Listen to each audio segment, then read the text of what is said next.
Hello, Love and Tears viewers. Today I will tell you a story that makes my heart ache.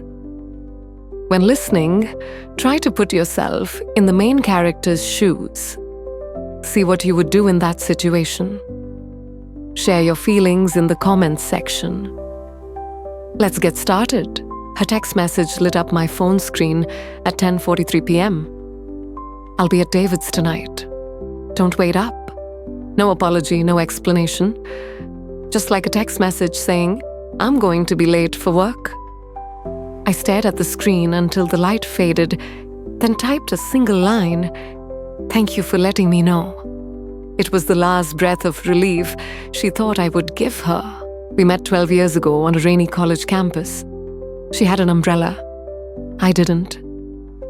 She tilted it towards me, smiled and asked, "What class are you late for?" A small but warm gesture, she made me believe in companionship, so much so that I built a life on it. For years I thought we were a wall. Travels dinners, whispered jokes under the covers. I swore she couldn't betray me. That was the first mistake, taking someone's loyalty for granted. The signs came in secret. She started keeping her phone like a state secret. Laughter that wasn't mine behind a locked bathroom door. A strange perfume on her clothes when she came home late.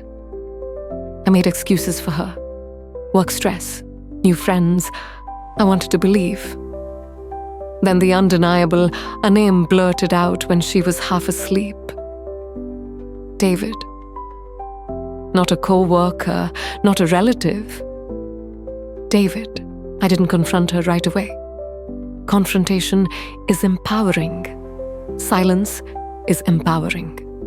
I watched, waited, learned. I read the messages she forgot to delete, seeing the pattern of lies, arranging them like a chessboard. Thursday night, the mission ended at the address I had checked. And finally, the message she sent tonight. So brazen I almost laughed. Revenge is not born of anger. Anger makes people clumsy. Revenge comes from clarity. At 11:05 p.m., I opened the closet. Each hanger slid out with a sharp sound like a knife blade.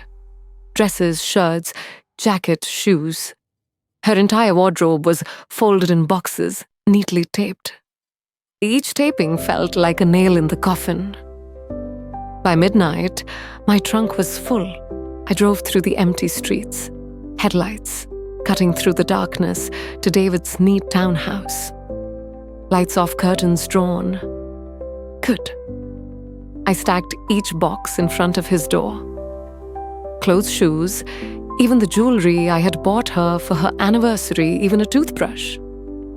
A miniature life in a cardboard box delivered like a package no one ordered. On the top box, I left a note. Since you're here, you might need them. No bell, no knock. I just drove home. The silence clung to me like mist. The first call came at 3:07 a.m. Her name flashed on the screen. I let it ring again at 3:09, then 3:11. Finally, I picked up. Her voice was urgent, distorted with panic. "Where are your things? Why are your clothes at David's? What are you doing?" I waited. Let her hear my calm silence. Then I said, "I thought you might need them. You told me where you were." The silence grew longer, heavier. I could almost hear the gears in her head turning. The sudden realization David had woken up to find her betrayed husband had brought her life to the door. The cracks in her paradise were spreading rapidly. "You humiliated me," she whispered. "No," I said. "I did it myself. You just turned on the light." Morning came. She staggered in at 6, mascara-smudged hair tangled. She was no longer the woman who had sat with me sipping coffee in the calm dawn. She was small, visible. She started angry, accusing.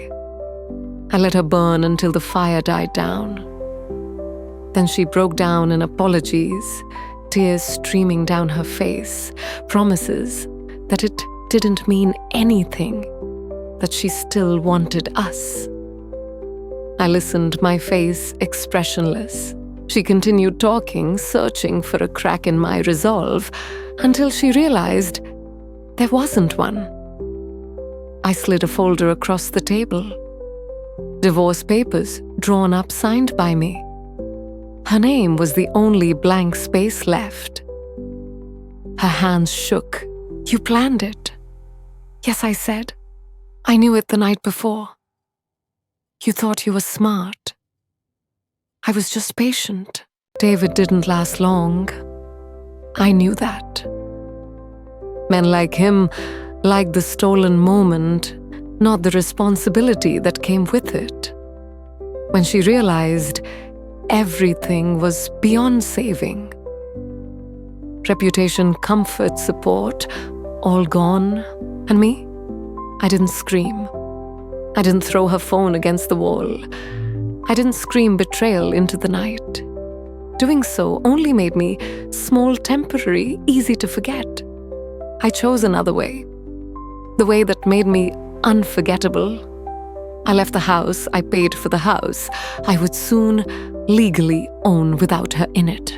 Sometimes people ask me if I regret not exploding when I found out. I don't regret it. What I did made her remember longer than any yelling. She will carry the memory of the boxes in front of David's house longer than love ever did for him. As for me, I didn't carry anything. You are watching the channel Love and Tears. This story, if you were, would you choose to stay silent like the main character or face it head on?